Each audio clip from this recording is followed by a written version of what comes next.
What's up, hardheads, and welcome back to the Hardcover Hooligans podcast. My name is Mac. With me, as always, is Danylo. And Danylo, I have a question for you. Go ahead. What are the two towers? It's funny, I was just reading about this earlier this afternoon.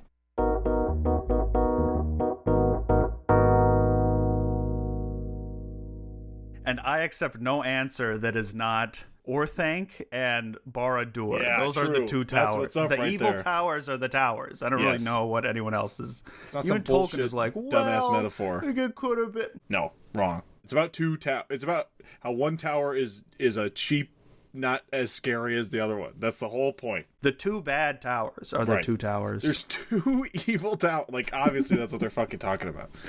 Well, if you haven't guessed it by now, we are reading The Two Towers by J.R.R. Tolkien. This is book 3 of the... Well, okay. This is book 2 of the Lord of the Rings trilogy, but it is book 3 of, 6. So we are halfway through. Yes, because book 2 has within it books 3 and 4. Yes. Which is a classically non-confusing thing. That it's just Tolkien straightforward. did. Everybody gets it. This novel was published November 11th, 1954. It is the longest book. That's not true. The Fellowship felt longer. Well, yeah, because it has all that bullshit prologue. At the front. Yeah. This book is the narrative is told in two separate chunks. We will go back in time and visit what was happening while this first part was happening in the next book. But Frodo and Sam are not in it at all. This first half of this. Nope. They might as well be dead. Yes, which they don't know. I mean, they don't know if they're fucking dead. They could have failed. Did you miss Frodo and Sam, Danilo? I did, but we got 2 hobbits in each half, so I think it balances out. And we have all those Gimli and Legolas scenes here, which is very good, very very good. Okay, so Danilo, you have not read this before. No, first time. What did you think so far? I enjoyed it. This definitely felt like a Lord of the Rings book. Yes. Yeah, this is really more than, the hiking trip that was the last book. Because, we meet a bunch of the other famous characters, like Theoden and Éomer and Éowyn, and... There's one of the most famous battles in cinema history, which is also one of the sort of least big deals battles in the book. It takes like 4 pages. Yeah. And that's Helm's Deep.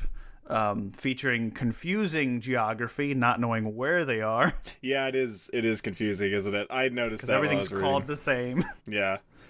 There's courtyards within courtyards and secret entrances that lead to other courtyards. And they're like, we're in the valley, but they're defending it in the other valley that's narrower, but it's the same one. But then there's the other part that's even narrower that's the same one, and it's called this thing. But they're all also called this thing. Yeah, it is interesting because the end of this is how Return of the King, the movie, begins, with the death of Saruman. The Return of the King begins when they come upon Merry and Pippin drinking and smoking, and then the big title card Return of the King happens. Yeah. But in the book, obviously, that's not. We get all this stuff here. Mm-hmm. It doesn't end with Helm's Deep. Helm's Deep just sort of happens, and then they go confront Saruman, which is sort of feels like the bigger confrontation. And in the movie, it does not feel like a very big. It's not. They don't have It's not like a.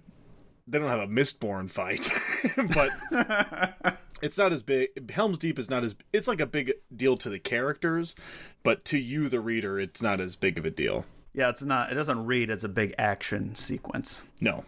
Yeah, also... No, I guess that was it. Oh yeah, Merry... I always forget, Merry and Pippin are also barely in this. It really is mostly the Gimli, Legolas, and Aragorn, and don't forget Tree... And a white guy, a white rider, maybe. Yep. Yeah, and Treebeard. True, and Treebeard. Best. I love Treebeard. That chap. Hey, we'll talk about it, but good stuff. Okay, we'll get there. Treebeard's monologue. We got is lots very, very to talk good. about, so we should dive in. Lots to talk about. Okay, so we'll start right at the beginning. This is where we have left off. Aragorn's like, I wonder where that Frodo guy went, and then he hears the horn of Gondor being blown, and then a hard cut to Boromir is dead, full of arrows, and his sword is in 18 billion pieces.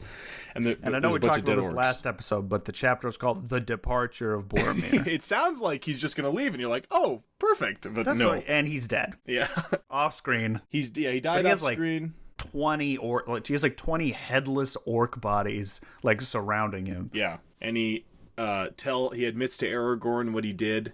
And then when Legolas and Gimli come, Aragorn does not tell them what Boromir told him. Now that's a bro move I've ever seen one. and they give him like a Viking funeral where they put all of his weapons into a boat and they send him down the river Entmoot. Well, and that's only out of necessity because they're like, we don't have time. We can't dig a hole. We don't have time to get the rocks. Yeah. And didn't they like put all the weapons of all the orcs he killed too? Yeah, that was which a nice is awesome. Touch. I want all of the the belongings of all the people I've killed to be buried with me when I when I pass on. So it's gonna be your grandma's walking cane, right? yeah. Because she hit me in the head so hard I ended up bleeding out, but I did kill her before I succumbed to my wounds. And you did try to steal a ring from your little brother. Well, of course, and now he's sort of like a dark wanderer. He wears a scary hood. He's afraid of water. So they also realize that Merry and Pippin are gone, and Aragorn makes a choice. He has to make a choice. Does he go after Frodo and Sam? Or do they go after Merry and Pippin? And he debates it. Listen, pretty obvious choice to a guy like me. They're gonna rip Merry and Pippin into 18 million pieces and eat them, which is no good. Wasn't there? Because didn't he decide like, it's like it'd be distracting if they had too much help or something? What's his reasoning? Well, Merry and Pip. There's no way Merry and Pippin are gonna survive, but Frodo and Sam might.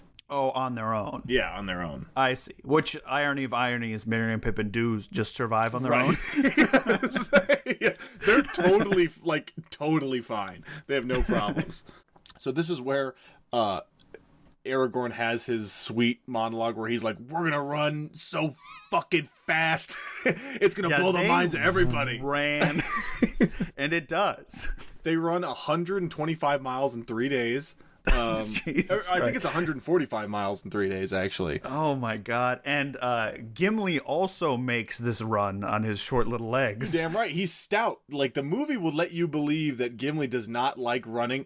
Wrong. Gimli loves running.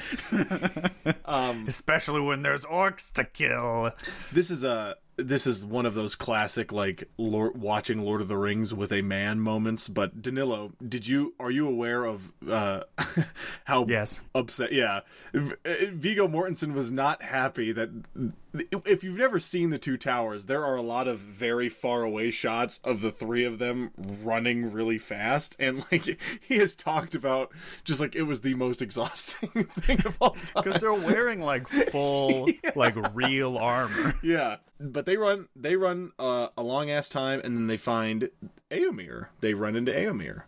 Danylo, would you like to talk about Éomer?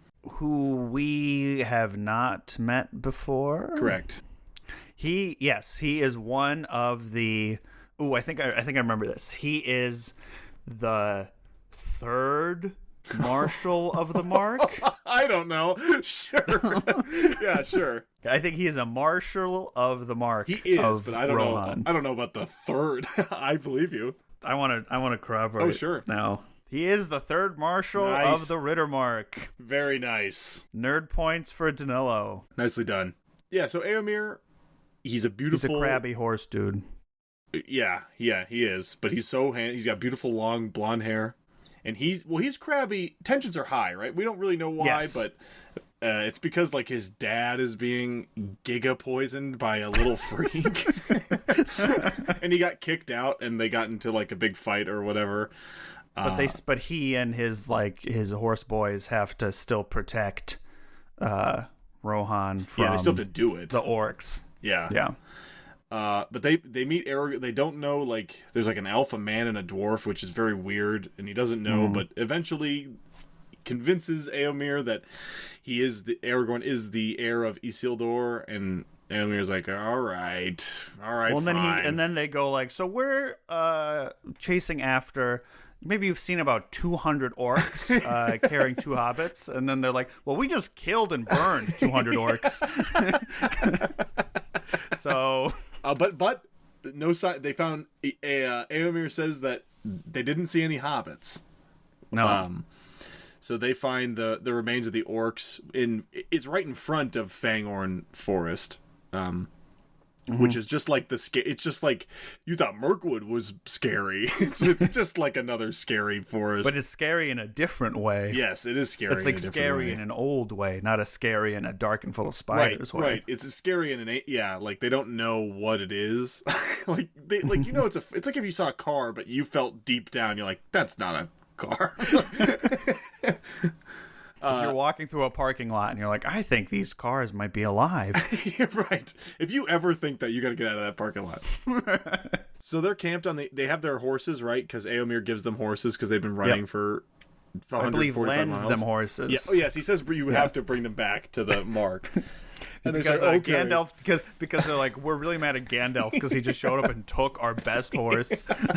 Which is a baller move, by the way. That is so funny. Before he was even like Gandalf the White, like the all-powerful. Gandalf the Grey was just like, I want the best thing ever. And they're like, fine, leave. He went there and he saw that they're like all fucked. And he's like, everything I have to do is much more important than anything you horse people are doing. So I am taking your best horse. Which fair, he was right. If he didn't have Shadowfax, everything would be fucked up. No, he'd have to walk everywhere. He would. Or run. Yeah. He's not, and there's no way Gandalf's running 145 miles to do anything. He'd have the eagles take him. I can't. I can't. Why doesn't? What's his name? Gwahir, the fucking wind wizard or whatever, the Lord of the Eagles or something. Yeah. So they camp, and then an old pervert scares away their horses, and it looks like Saruman. It might be Saruman. Yeah, because they like that was very creepy. They're like sitting around the fire, and then like they like look, and there's like an old guy dressed in white by the forest, and then they like blink, and then he's gone. Yep, and then all their horses run away. Yep, and then we cut to Merry and Pippin back in time. We've gone back in time. Mm. This is when they get captured by the orcs. There's this cool guy Ugluk who he is from Isengard. Is that right?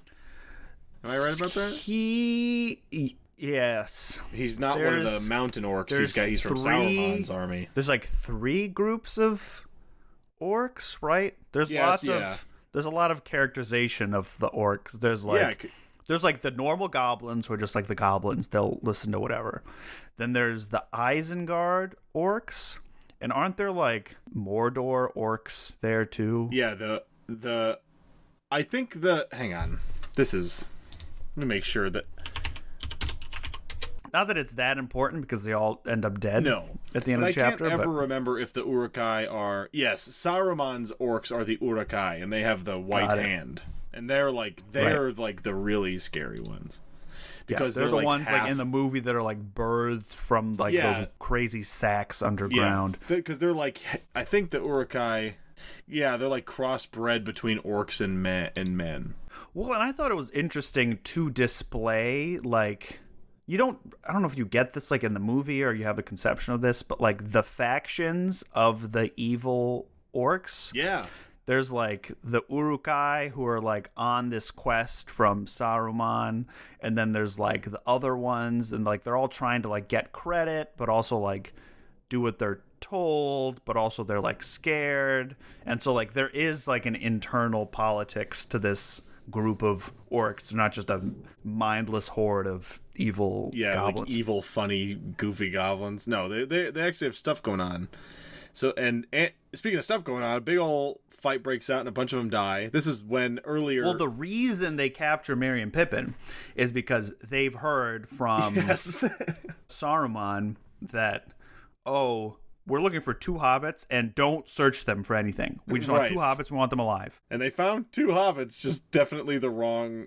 They found 2 idiots, which like saves thinking about like the whole story. The fact that there's 4 hobbits like saves everyone. Yeah. Yeah. Well, it's like the fact that there was 9 chosen for the Fellowship. And remember that Elrond didn't want Pippin and Merry to originally come along, so... Because if there were only 2 hobbits and the orcs took like the right hobbits, right, there wouldn't have been this whole like wild goose chase for, let's just say it, they're expendable. Yeah. In the grand scheme of things. I love Merry and Pippin, but they're expendable. Well, they go on their they have a whole nother big part to play in the next book, so they almost escape, and then they don't escape, and then Pippin's like, oh, I'll drop my leaf of Lorien on the ground. And then that's when we remember, because in the previous chapter, Aragorn and company find the leaf on the ground. Right. Because the way they do it is Aragorn and company are tracking them, and they find all the hints, and they sort of find out where they ended up at this like big goblin massacre. And then the next 2 chapters, we see their journey with the orcs and everything. Yeah. When the riders of Rohan kill the Rohirrim, if you will, kill all the orcs, that's when Merry and Pippin do finally escape, and they escape into the forest. And in the forest... the reason they escape is because a goofy guy with gangly arms is like searching them in the dark, like feeling them up. Yeah. Because he's looking for something. He knows something's up.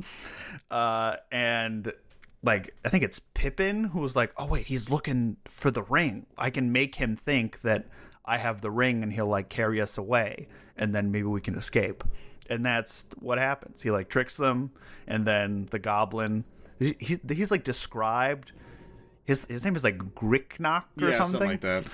And he's described as having like long, powerful arms that like can each carry a hobbit, and they're like disturbed by these arms. He's like carrying them like a sack of potatoes. Does he? And then they stumble, and then he stumbles across Rider of Rohan, and then he gets shot in the head. And that's how the battle starts. Yes. And then the massacre starts, and Merry and Pippin sit and calmly eat a piece of lembas bread. You gotta. When you see a creep with gangly arms get killed, you gotta eat. It's almost funny. It's like a comedy moment where like they're just eating, and there's like a by the bank of the river, like, like in the background. So they escape into the Fangorn forest, and here we meet what I think everybody like.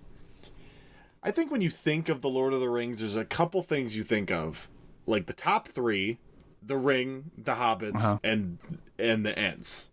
For me, I feel like the Ents are a huge part because it's so interesting how Tolkien, because they're here and then this is sort of it, because like whenever Ents show up again, it's like in a mysterious ancient sort of like, what the fuck is that kind of way. Like Treebeard just meets Merry and Pippin, he's like, hey. And they just like talk and have a very nice conversation, but when they appear again, like in battle, it's like the scariest thing of all time. Which is so cool. And their characterization is really great, because Treebeard is slow, and they're like, I don't know what a hobbit is. We have a long list of every creature that exists, and you're not on it. And then he starts singing. He starts singing it, and Bear Pippin are like, we don't have time for you to name everything that exists.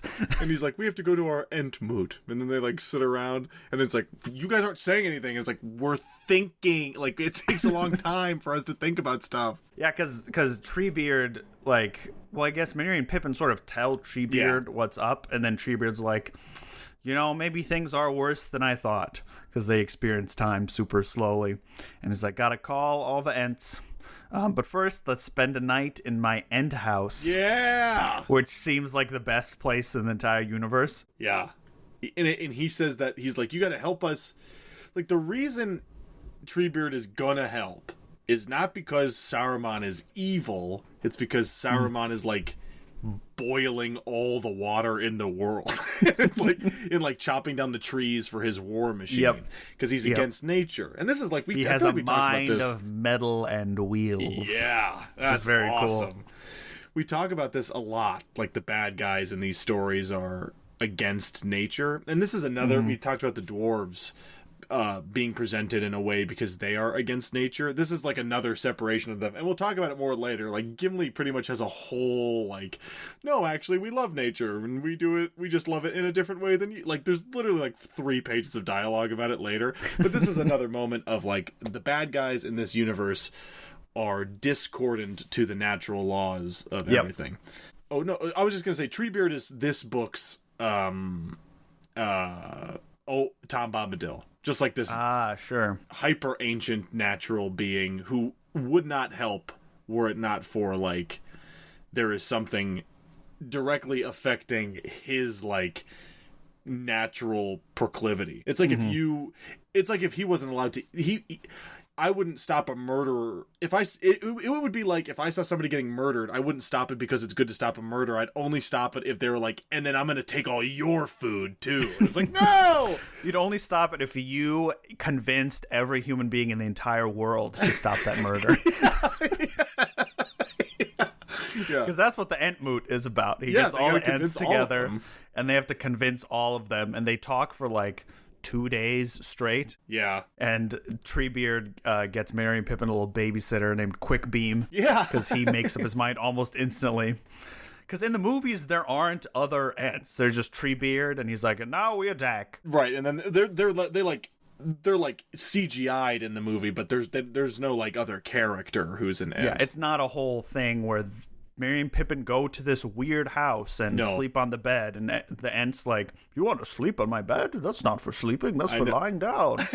And then he sleeps under a waterfall. This is, I feel like, the part of these books that people don't like when they say that they, and I'm like, I love it. Oh my god, he gives them like crazy juice that makes them strong. And they grow makes like their little hair trees. grow thick. And they get like a little taller, maybe. Oh my god, I love it. And this is where Treebeard tells them here that the Uruk-hai are the orcs and men, like crossbreed. I was going to say, Treebeard also tells them about the Entwives. Yeah, it's so sad. You want to talk about this, Danylo? Yeah, so the reason there can't be new Ents is because all the Ent women left one day and probably got destroyed. They all all the Ent men just wanted to stand around and look at trees, and all the Ent wives were like wanted to like plant and grow stuff. I read on the internet someone was like, yeah, the Ent wives wanted help with their chores, and the men were like, no way. The Ent men said no, and then the Ent wives left. So now the Ents, there's no more new Ents. Nope, it's the last of them. At least that's what we think. I don't know. We'll see. The book doesn't end with like zooming in on like the stomach of one of the Ents, and then there's like a little baby bump. And there's a Treebeard doesn't have a baby scene. Bump. Right at the end. There's like really hardcore tree porno right at the end of this book. Yeah, and they have sex the human way. Doggy, eyes closed. That's the human way. So that they big long conversation, funny, sad, all the emotions experienced in the chapter Treebeard. Yep. But at the end, the Ents are like, all right, we're gonna go kick Saruman's ass, I think. And then we are insanely powerful and scary, and we are all gonna go at once now. And then we cut back to Aragorn and Legolas, and they're like, and Gimli. I'm sorry, I cannot believe I forgot Gimli. And they're like, fuck it, we're going into Fangorn.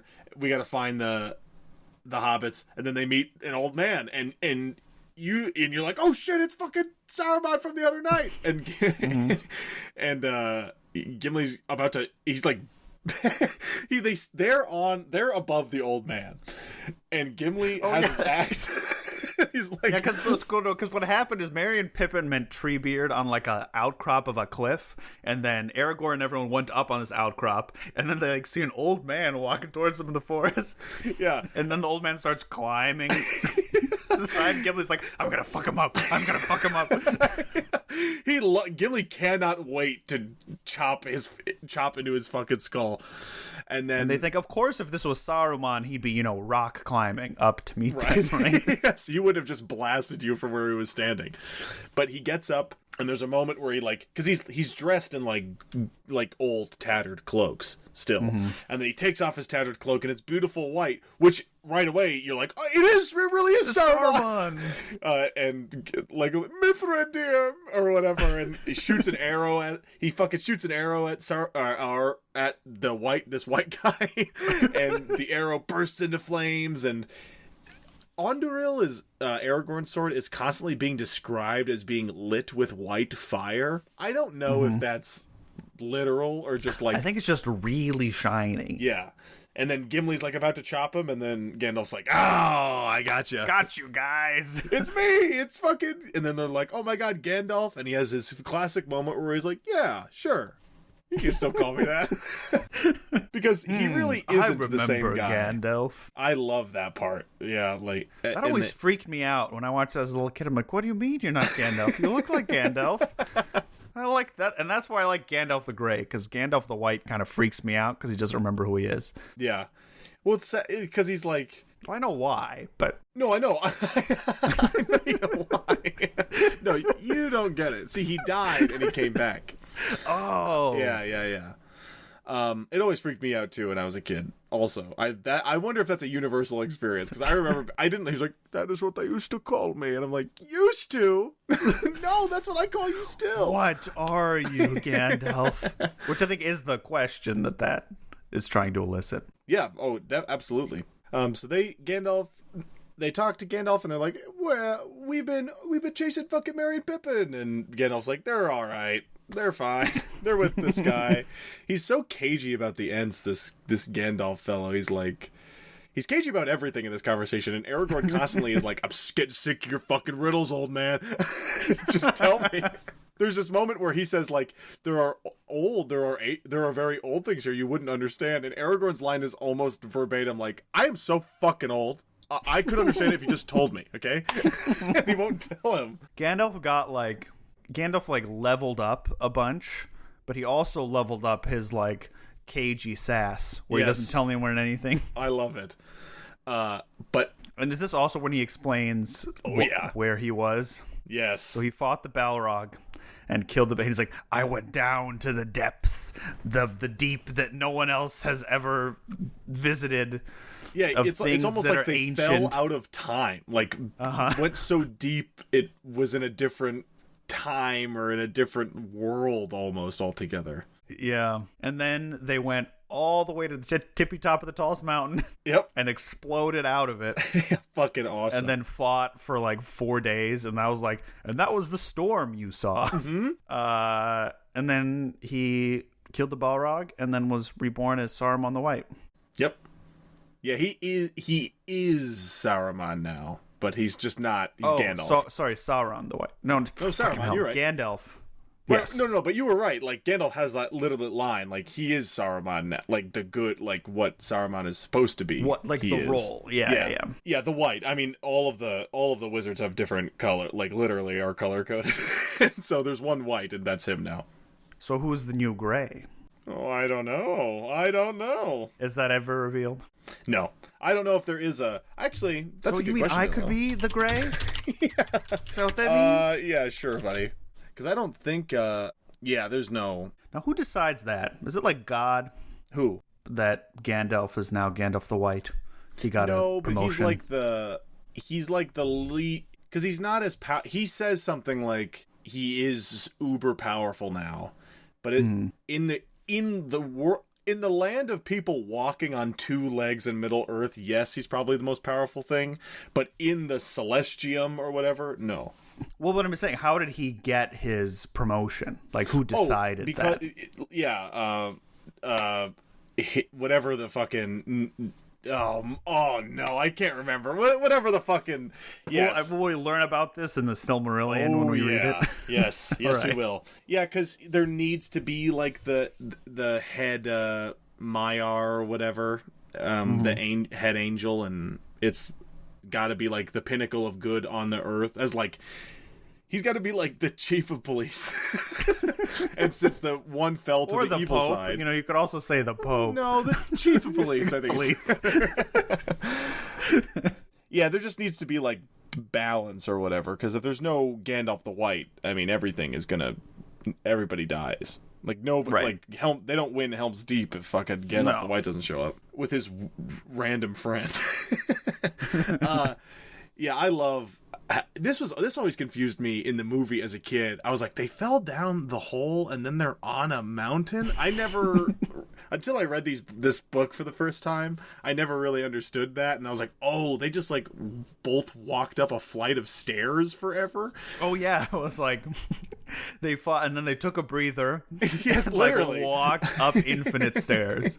And then Gimli's like, I thought those infinite stairs were destroyed. And they're like, no way, buddy. You just don't know where they are anymore. They're still around. I love that, like, the way that, like, Tolkien makes you feel like the world and universe is just so much bigger than you, and older than you know, through, like, details like that. Yeah, like, there are things that are gnawing at the earth down there. It's like, what? And, like, that's it. That's it. That's all he says. That's the only thing he ever says about that ever.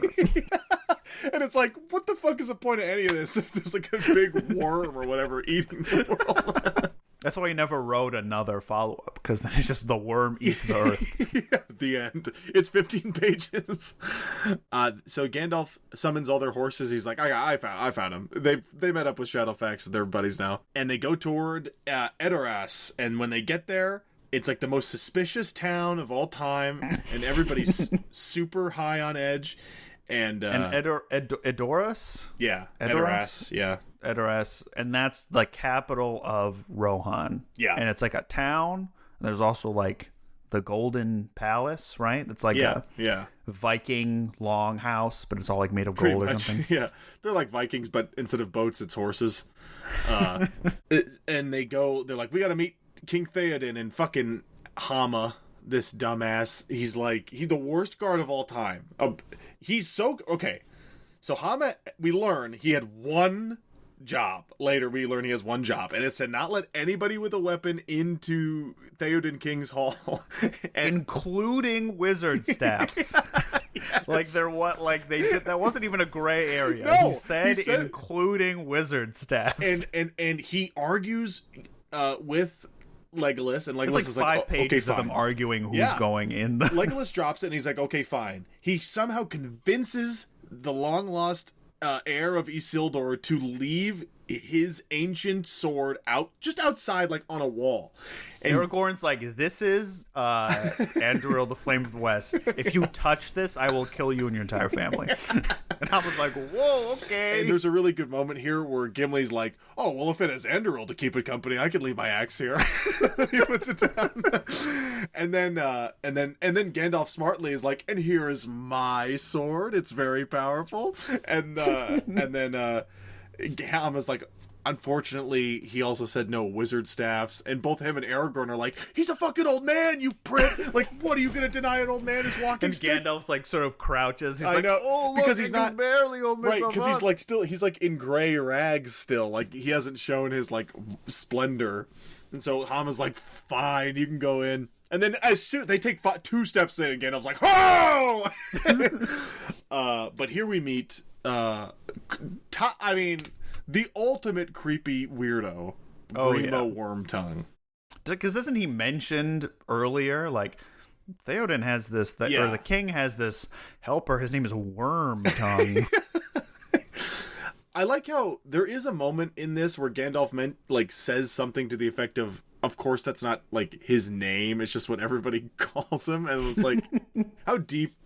It's like it's like you fell down an alt-right pipeline. It's like if you had, like...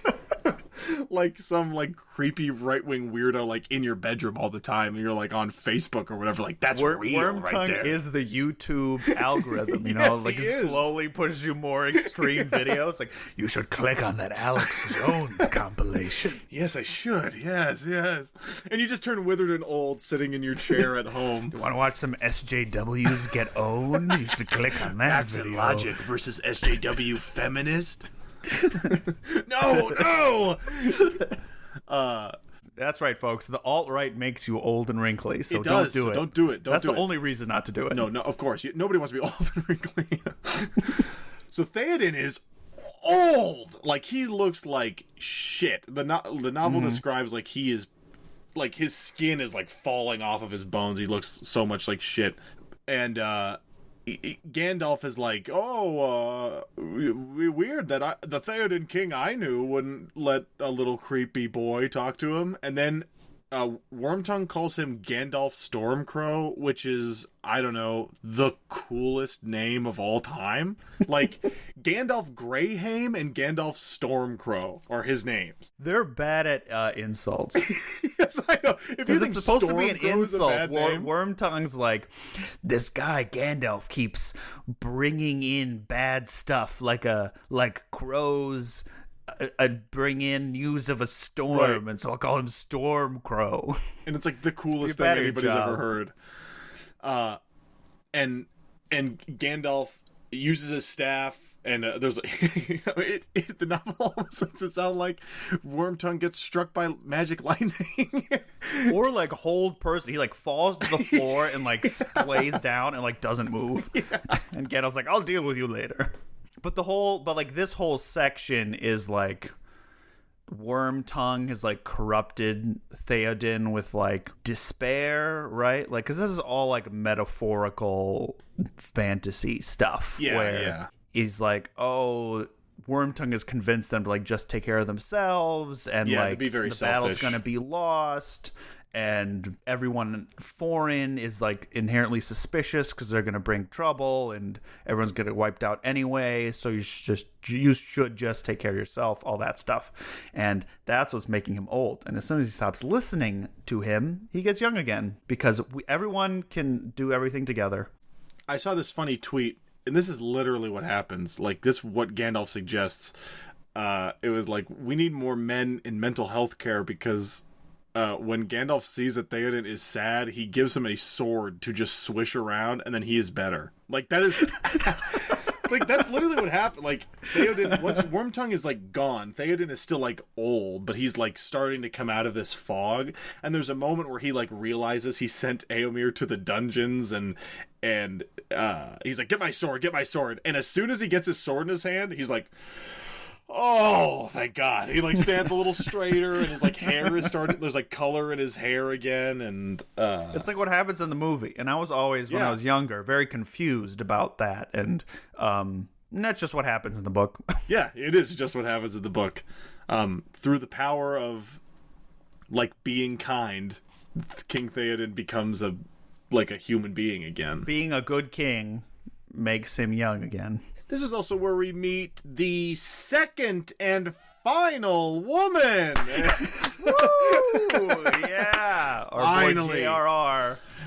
Two women who probably don't talk to each other ever. No. But at least, I mean, Éowyn does have a pretty monstrously important moment in the next book. Sure. But...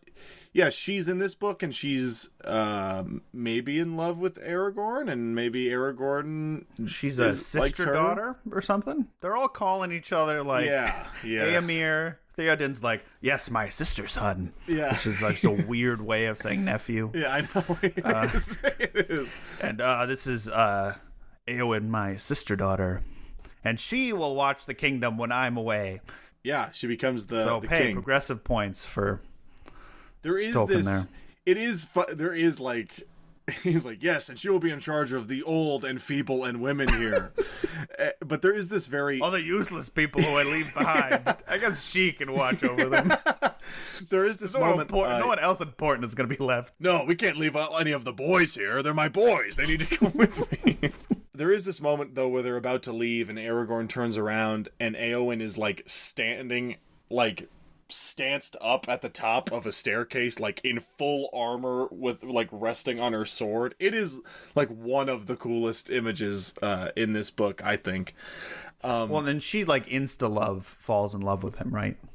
Yeah, or is in love, or is like checking him out, or like recognizes that like he's like how would you not be smitten with a figure out of mythology? Like literally like stepped out of the pages of and like he's with Legolas and Gimli. Like obviously he's gonna be the most handsome man of all time. Leonardo DiCaprio in real life. Yeah. You'd be like, whoa. Yeah, right. It's like seeing a celebrity. But it's like seeing it's like if you saw like James Gandolfini today, you'd be like, what? with a bright sword. What? Yeah. And he's like, you're in trouble, president of the United States. Yeah, it's like if you woke up tomorrow and James Gandolfini announced his run for presidency. He has a sword. Yes, and he has a beautiful sword. I'd vote for him. Oh yeah, absolutely. Oh yeah, they give Wormtongue wakes up and he's like, "You can't go to war, Theoden. You're gonna get in trouble. You're gonna get hurt."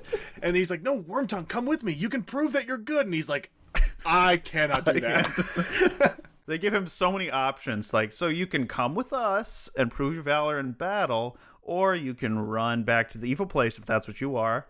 And he's like, I gotta go take a walk. Yeah. And then he hawks a loogie right on the ground and runs. And there's this moment where like the guards start to chase him and he's like, no, let him go and give him everything he wants.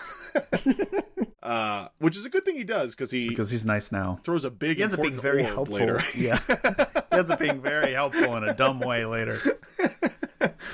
Yeah, so they leave and they're riding to war. They're gonna go what are they going to do? They're going to go to war? Like, what? Aren't they just going to Helm's Deep? Because, like, that's where the orcs are going to attack? They know there's going to attack? Yeah, I think sure. so. Like, aren't they like, they know, like, a big army has left Isengard and is marching to Helm's Deep, right? Yes. And they're like, we have to beat this army. Good thing we have horses. Yeah. And we're close. So they make it to the fords of Isen, which is just close to rivers near Isengard, and this is the first time Legolas sees a big, like, a cloud of smoke has turned the moon red. Or no, it's turned the sun red, and he's like, what the fuck is that? And they're like, it's probably nothing. Let's go to Helm's Deep. And then Gandalf's like, I really gotta go. I have to take care of something. And it's so funny because Gandalf like, constantly is like, oh, wait, I would love to go with all of you. At every point in this book, he's doing this. There's something I forgot I just wanted to mention in the previous chapter. Mm-hmm. Gimli is so in love with Galadriel. Like, there's a moment where Éomer is like, I'm really sorry for saying that Galadriel probably isn't all that. And he's like, yeah, I bet you fucking are. Because like Gimli is sick of riding on the horse with Legolas, Éomer lets him ride with him, and he's like, "Fuck yeah! Like we're gonna be best friends forever." Gimli is my favorite character. I think he is my favorite character. Yeah, he's great. So yeah, they get to Helm's Deep, and Gandalf leaves, and then 18 quadrillion orcs show up, and they're like, oh, "Man, we could really use Gandalf." And so it's like Helm's Deep's like in a valley, and then like the castle is like at the narrowest part of the valley, and right? A lot of it is underground or like deep in the ground, right? More so than it's portrayed in the movie, right? Yeah, 1,000%. Because there's like a whole moment where Gimli's like, "It was so beautiful down there." Yeah, there's like the glittering caves and it's like the most beautiful things the dwarves have ever seen. Yeah, but you're right. It is a little confusing. Because there's like the Deeping Combe, and there's like a river, and there's also another river, and then there's a creek that goes underneath. It doesn't really matter. No, it doesn't matter. But I'll tell you what does matter is Aragorn and Éomer solo, or like the two of them are defending the gate. And so is the gate's like the separate part? Is that the part they like keep running back the gate, towards? So they like defend the gate, and then they like, oh no, that's a different thing. Isn't there like another town? There's like a gate. Okay, so in the movie, to use that first gate that is being defended is like where those guys with bombs blow up in the movie. The battering ram, right? And then the battering ram. And then there's like an area where you would imagine would be like guardhouses and barracks, I think. Sure. And then there's like a second gate, and then behind that is like a raised courtyard. A courtyard that like gets lower and lower into the ground, and then like above it and all around it are like those walls and rampways that like reach down in different ways, because that's like the secret. There's like a moment where Aragorn's like, oh no, we can go this way, and then they take like a secret route all the way through, around and out, and then kill a bunch of orcs, and then like dip back in. It is a confusingly described, like, I think it's very cool because it's like impossible to sort of wrap your head around, like the beauty of Helm's Deep. I wonder if I can't find like a book. Helm's Deep. I tried to look at like a map of it, but I didn't. I read it and then looked at it, and I'm sure if I had like okay, so here's a picture. Okay, so you see what I mean? Is better. Like, so there's the Deeping Combe, which is like the big field. Oh boy. And there's the Hornburg. Oh. So Helm's Deep isn't even like the burg. It's like the whole thing. It's like the whole deep tunnel back in. Oh, okay. And then the stream goes all the way through. Right. Gotcha. And then like the deep Helm's Deep, which leads to the glittering caves. Yes. Got it. How do you come up with this? This is crazy. I don't know. I know, it's awesome. But they do a big battle, and it's awesome.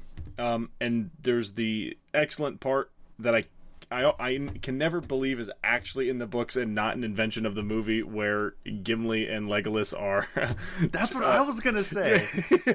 Are actually comparing their kill counts as they're slaughtering orcs, which is awesome. And it's actually played as a running joke, and they're trying to one up to each other. I read that, and I'm like, that's in here?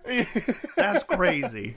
Yeah, it's awesome. And they lose Gimli, because he like went to go defend, or he went to go stay with the king, and after a big battle, and after they sort of lose track of Gimli and a bunch of the people, they hear a horn blow, and they look to the east on a hill, and they see like a bright shining light, and Gandalf has come with that guy. What's that guy's name? I don't have it actually written down here. So was it another fact? Oh yeah, because like they didn't like old wrinkly Theoden like send a bunch of other riders to Isengard, or like a bunch of other riders went to Isengard to do battle, and they were like presumed dead. Yes, but then Gandalf found them, and they ended up being alive, and he like saved them, and then he brought them at the end of this battle, right? Yeah, he had 1,000 men like garrisoned. His name is Erkenbrand, and Gandalf went to go get them and bring them back because they were going to need it. Yeah, of course.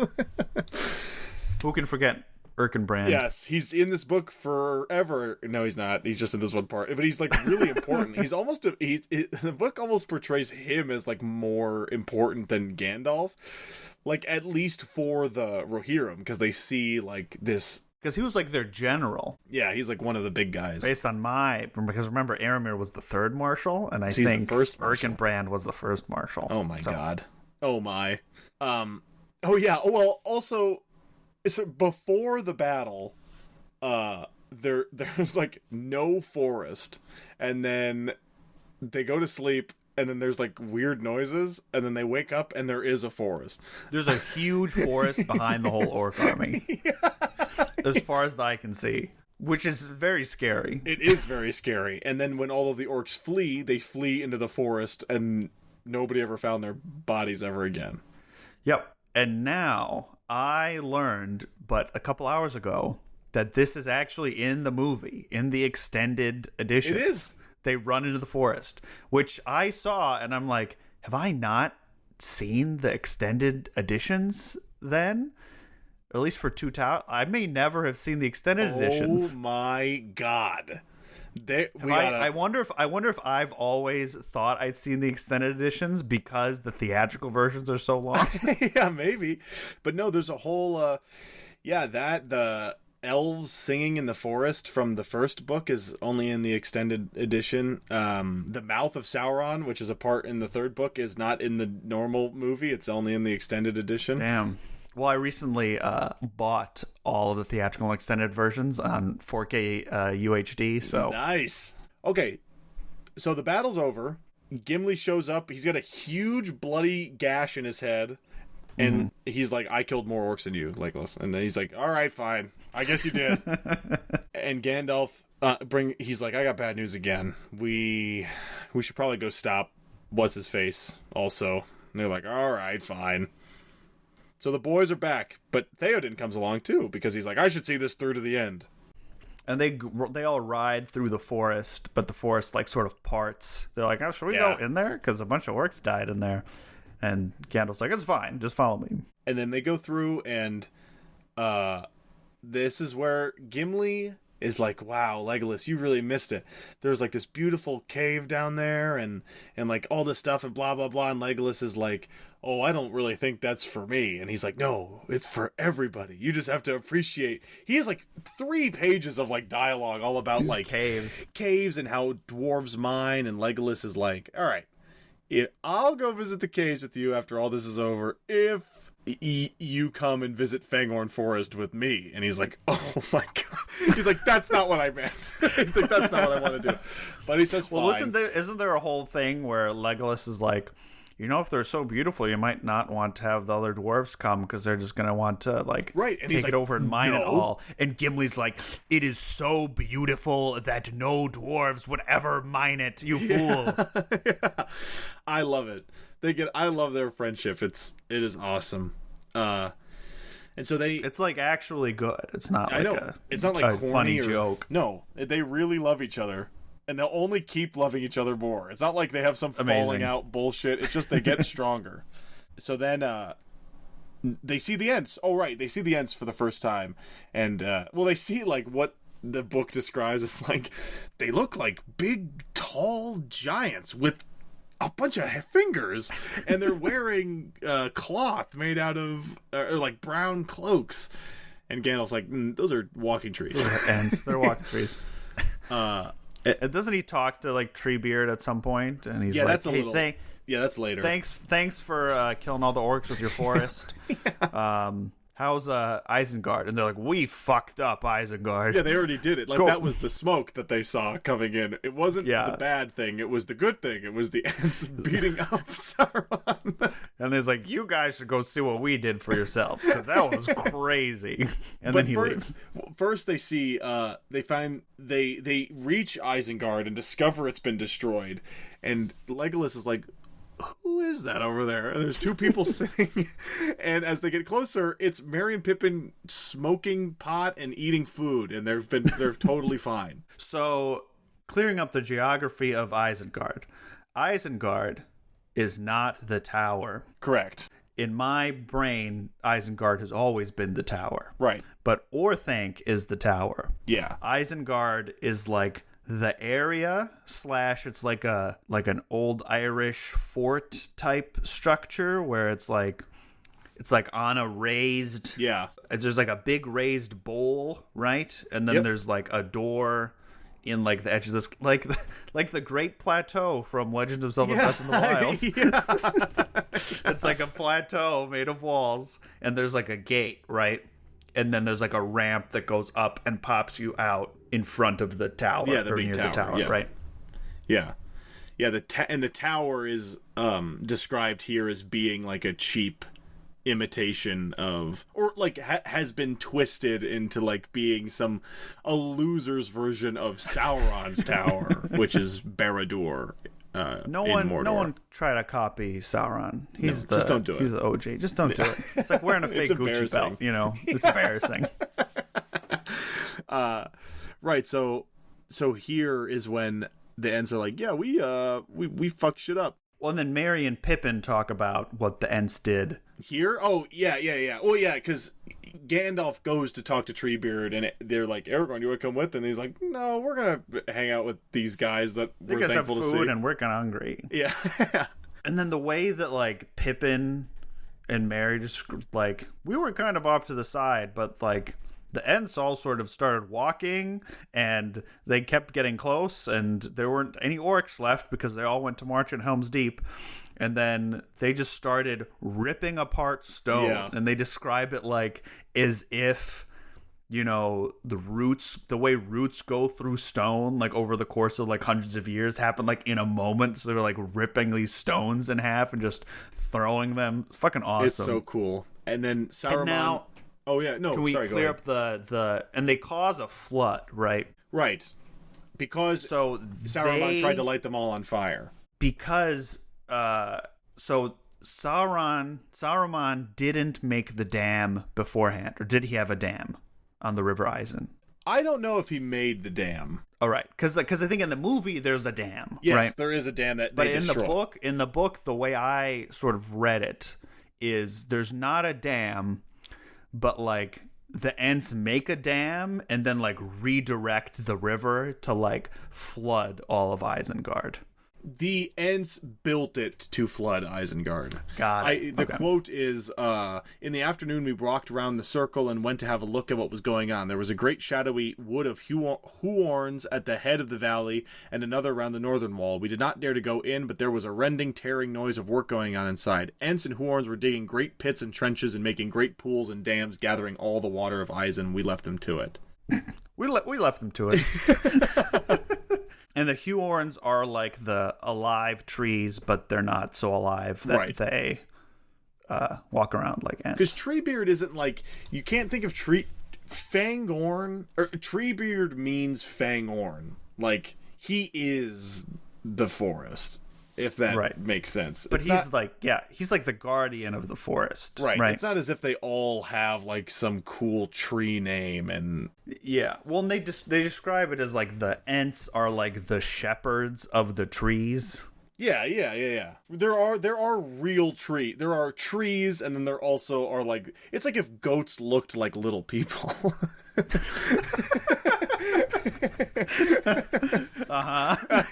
I mean, that is what it is. Anyway. Oh, they also say that the Treebird's like, yeah, Wormtongue showed up and I let him through. And he's like, okay. So they know where Wormtongue is. He's in the tower with Saruman. And everybody's dead. There's no more orcs. Saruman's trapped in the tower. And Gandalf is like, hey, you flooded all these underground caves and caverns. If they leak out, just fill them up again. And Treebeard's like, you got it, bud. We'll get to the part of what happens after they talk to Saruman, but so they go and they talk to Saruman, and he shows up and he's like, "Oh no, this is not what it looks like." It's just a huge misunderstanding, huge. And this is when Saruman tries to gaslight everyone. Like this is a full chapter. He almost does it, which it just shows like. Oh, there's a moment we didn't talk about this. It's not just an army of orcs. There's also like wild men, which are just like people. It's just like dudes who just like live in the forest. And Saruman gaslit them into thinking that like somehow Rohan was the bad guys, the ones who had sided with Mordor. So he's a number one gaslighter. Don't let Saruman on Tinder or Bumble or whatever. He will ruin somebody's life. Yes, Rohan is bad. Yeah, I guess you're right. Fuck Rohan. Put it that way. They think he's so good. They're like, this has happened to Theoden before. It's gonna work. He's gonna like Theoden's gonna believe him. But no, he's not about that anymore, man. He's been hanging out. He's been doing therapy with Gandalf.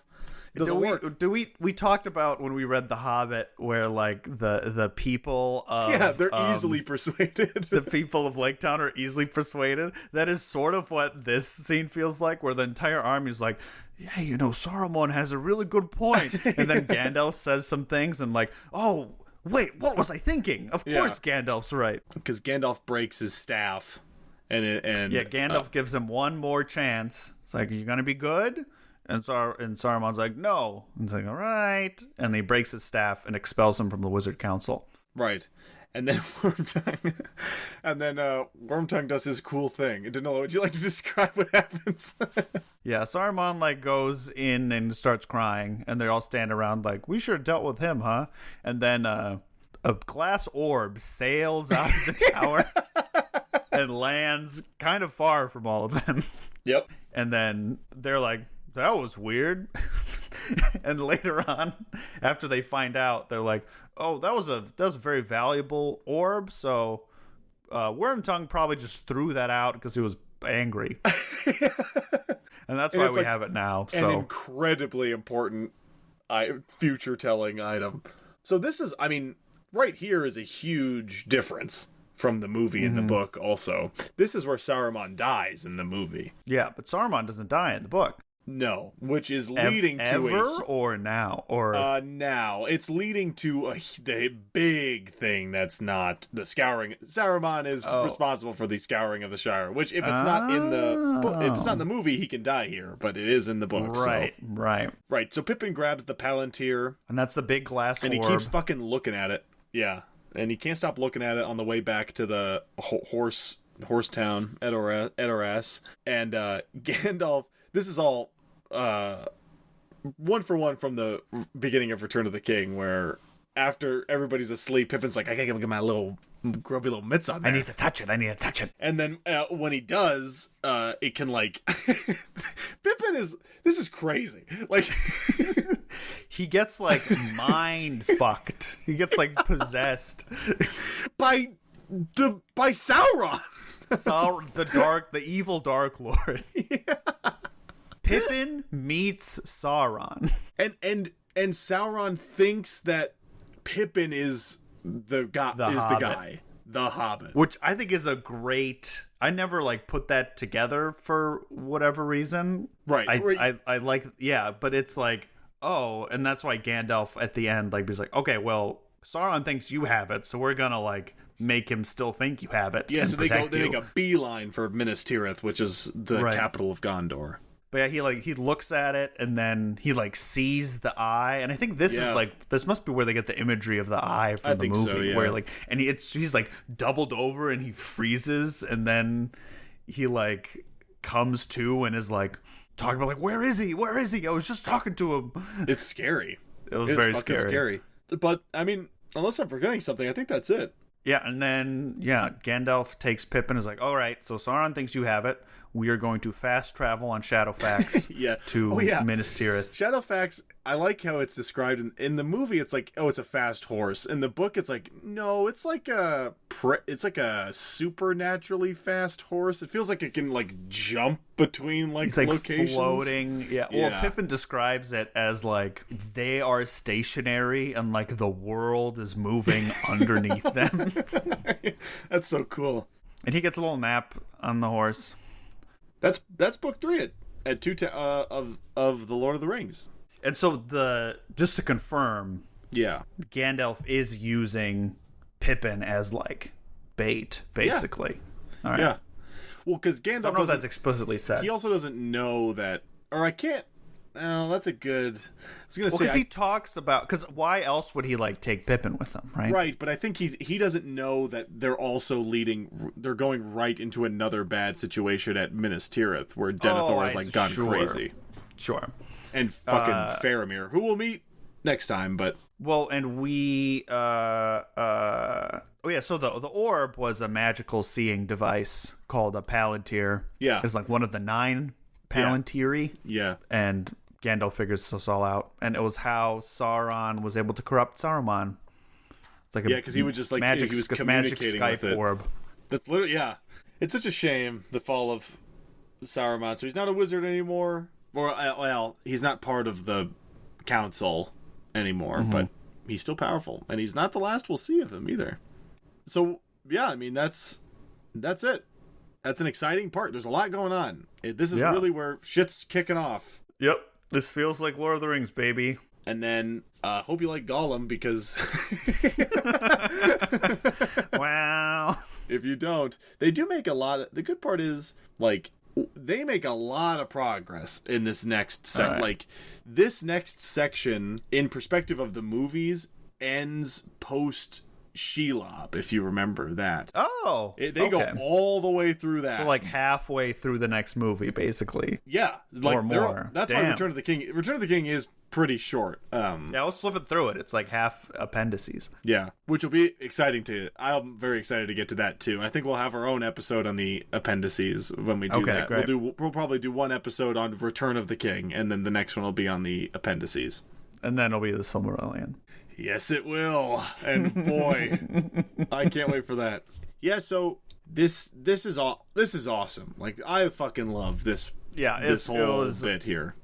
It was great. Peak fantasy. How did you feel like rereading? I know you've probably read these books a couple of times. Have you gotten new stuff out of it? New enjoyment, new things that bothered you? Anything? I don't know if I get new stuff out of it, but it does. I just have the biggest, stupidest smile on my face. You know what I mean?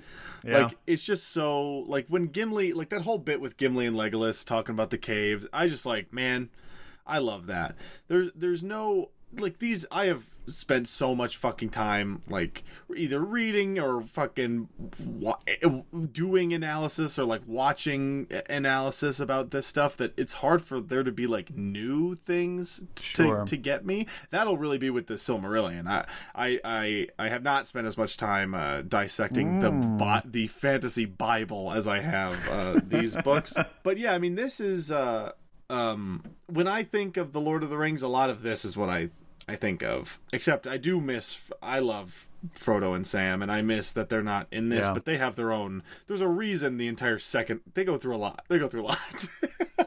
And I think it's interesting to split it off. That feels like such a modern choice to have the story split like that and have it be. I was surprised by that. There's flashbacks in this section, and the story is told out of order, and you don't see the Ents destroying it. You cut away before it happens, and then other stuff happens, and then you have two characters telling you what happened. Right. Yeah. Which feels, I think, very like ancient text sort of thing, like Beowulf-esque, or I don't know if you've ever read the Odyssey, but no, I haven't. Half of that, or more than half, is a flashback. It's Odysseus.